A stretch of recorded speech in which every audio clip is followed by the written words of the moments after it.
About a week ago, my husband and our son were out of the house all evening for baseball. So my daughters and I decided that we would have a girls' night, that we would pick out a fun movie to watch together, and that we would get some takeout. So when they asked, hey, can we order fettuccine Alfredo from this well-known national restaurant chain? I said, sure, because I'm a cool mom.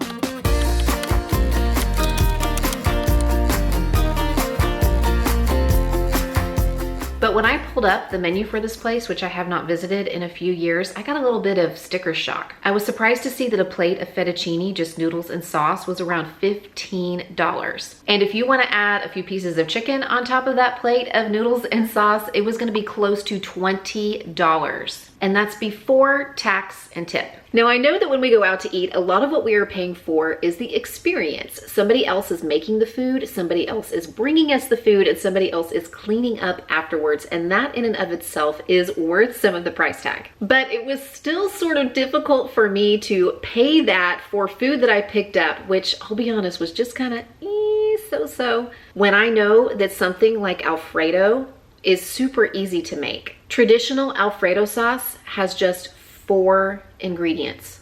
4. The 4 ingredients you need for homemade Alfredo are butter, heavy cream, parm, and garlic. And then you can add salt and pepper to your taste. Now I know that there are some Alfredo recipes out there that are variations that use something like cream cheese, or maybe they lighten it up by using Greek yogurt or something instead to make a lighter Alfredo sauce. But traditional Alfredo sauce is really just those 4 things. Now I always get actual heavy cream for this, and I don't use half and half. My sister has a recipe where she uses half and half, but I find that the sauce doesn't have the same consistency, so I always opt for the heavy cream. And when it comes to the Parmesan cheese, buy it in the block and shred it yourself, because a lot of times the pre-shredded kind that comes in the bins or in the bags will have an anti-caking agent added to it, which makes it more difficult to melt. So I highly recommend just getting a wedge of Parmesan cheese and shredding it yourself. It doesn't take that long. Now some Alfredo style casseroles or pastas or meals are made with more of a bechamel sauce. I actually did a video, I think about a month ago, I'll leave a link in the description box, where I showed you how to make a homemade bechamel sauce. It's just a white sauce.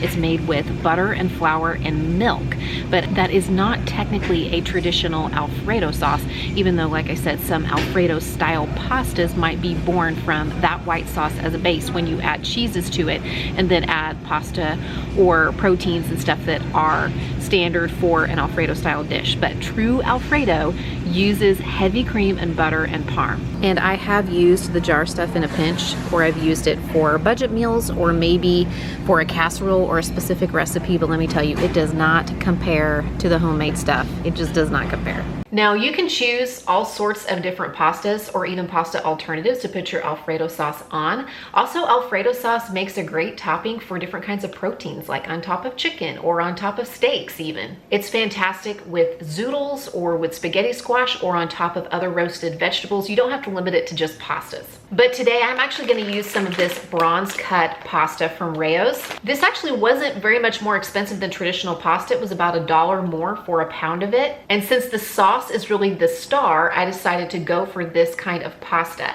Bronze cut pasta is cut in such a way that it creates a rougher surface on the dried pasta, so it cooks a little bit better, and it also holds on to more of that sauce because of the rough surface, and you don't have that sauce at the bottom of the bowl. You have it coating the pasta, which is what you want, especially when you are talking about Alfredo. Now, I'm not saying that we should never go out to eat and just try to recreate restaurant dishes at home.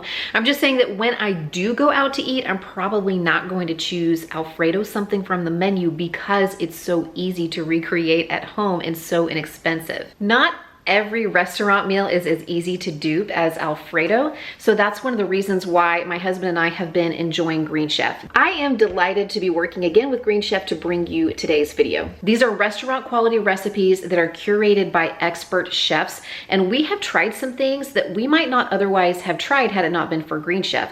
These are not always things that I would have thought of to make myself, or recipes that I would have stopped and pinned if I was scrolling on Pinterest, so it's been a great way for us to expand our palates and discover discover some things we didn't even know we liked until we tried them from Green Chef. Green Chef is a CCOF certified organic company with meals that fit a variety of lifestyles. If you are eating paleo, Green Chef has meals for you. If you are eating keto, Green Chef has meals for you. If you are following a vegan or vegetarian lifestyle, or you need to eat gluten-free, Green Chef has meals for you. And while a lot of these meals are pretty easy to make and come together quickly thanks to their pre-measured, pre-portioned, and mostly prepped ingredients, they also have a line of meals that they have been putting out recently called Fast and Fit that come together in right around 20 to 25 minutes, and I have really been enjoying those. Green Chef is offering a deal for my viewers today who are first-time customers. You can visit greenchef.com or follow the link in the description box below, and you can use the code Mindy130 to get $130 off plus free shipping on your first box. Eating out and picking up meals from restaurants is something that comes out of a different line item in our budget than groceries and consumables, but it's still something that we're able to do less nowadays with rising prices. So Green Chef has been really helpful for kind of standing in the gap there for us and providing some restaurant quality meals that we can make right at home that we don't have to pay restaurant quality prices for. That Creole Dijonais, the sauce, that stuff is where it's at. So good. Don't forget to visit greenchef.com or the link in the description box and use the promo code Mindy130 to get $130 off across your first few boxes plus free shipping on your first box. And thank you again to Green Chef for sponsoring today's video. Let's get back to it. I already have my pasta boiling in a pot of salted water next to me. That's why the fan is on with the vent over the stove. I melted half a cup or 1 stick of butter. And now I'm going to add 5 cloves of garlic, which I am actually going to press from fresh garlic cloves instead of using the kind in the jar that's already minced. I want to stir that around and let it saute in the butter for just about 60 seconds just to help make it fragrant. I whisked in slowly 2 cups of heavy cream. And sometimes you have to adjust the heat just a little bit to make sure that the cream does not scald. I have been stirring that with the butter and the garlic for a couple of minutes now just to bring the cream up to heat. And now I'm going to start adding my Parmesan cheese. And I grated about 6 ounces, which is about 1.5 cups of Parmesan cheese. And I'm gonna keep whisking that with my silicone whisk here so that it can all melt into the sauce. I'm gonna go ahead and add some fresh cracked black pepper. Oops. Don't run away from me. Better set you aside. And also just a little bit of salt. That's totally to taste. Doesn't even need too much because Parmesan is pretty salty on its own. I'm just gonna keep stirring that. You don't want to leave it alone for very long because it will scald with all that heavy cream in it really quickly. Oh, this smells so good. Okay, my cheese is all melted and my sauce is starting to thicken up some. It's nice and bubbly. I have the heat down on low. And now I'm going to add my pasta back into the pot and I'm gonna toss it all together. You could plate the pasta and then serve the sauce over the top, but I like to mix it all together since the pasta is cooked al dente, and then it will cook just a little bit longer with the sauce. And oh, it's so, so delicious. Ooh.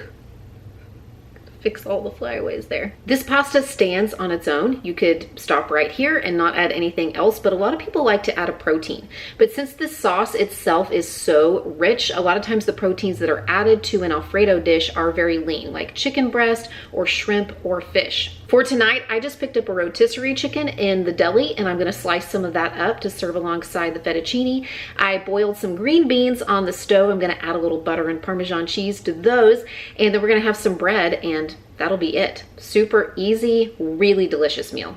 Now, my kids are probably just going to want garlic toast with theirs, but if you wanna get fancy, you can take a plate like this and you can put just a little bit of minced garlic on there, like so. Some olive oil, some balsamic vinegar, a little bit of fresh cracked black pepper, and then you just take the bread and you just dip it in like this. This is how they do it at some of the Italian restaurants around where we live. You just dip it and eat it like that. Mm.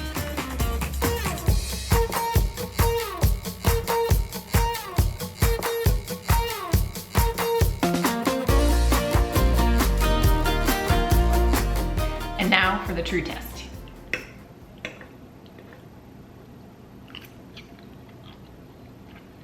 I forgot how good this is and how easy it is. Why don't I make this more often?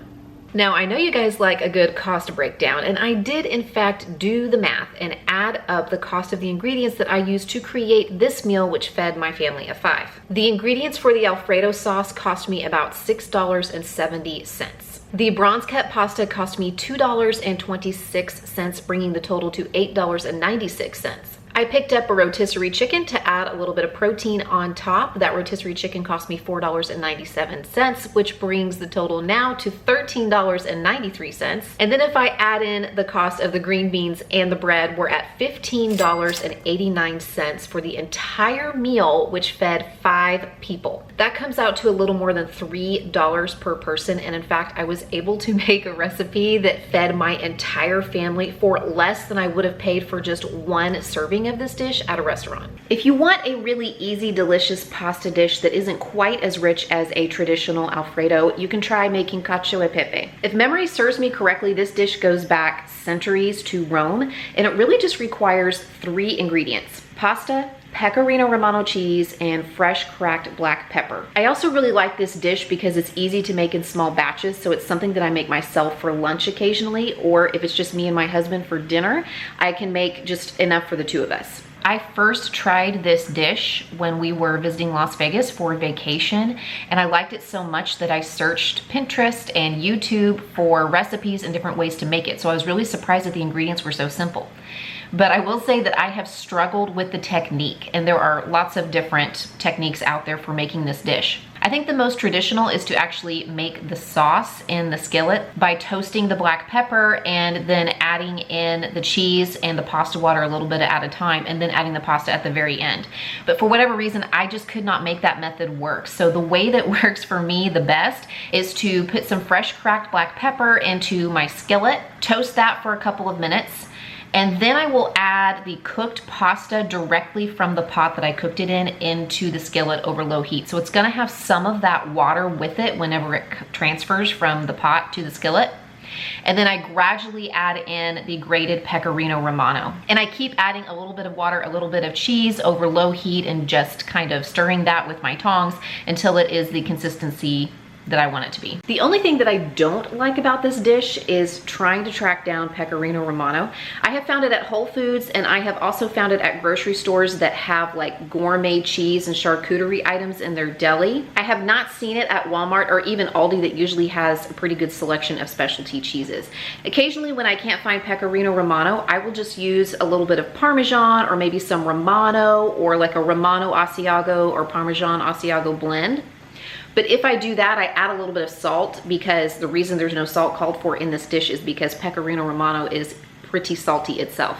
If you want some more inspiration for cooking from scratch, check out this video I made last month with 3 really easy recipes that you can make right now from scratch in your own kitchen. And thank you again to Green Chef for sponsoring today's video. Don't forget to visit greenchef.com or the link in the description box and use the promo code Mindy130 to get $130 off your first few boxes, plus free shipping on your first box. Bye.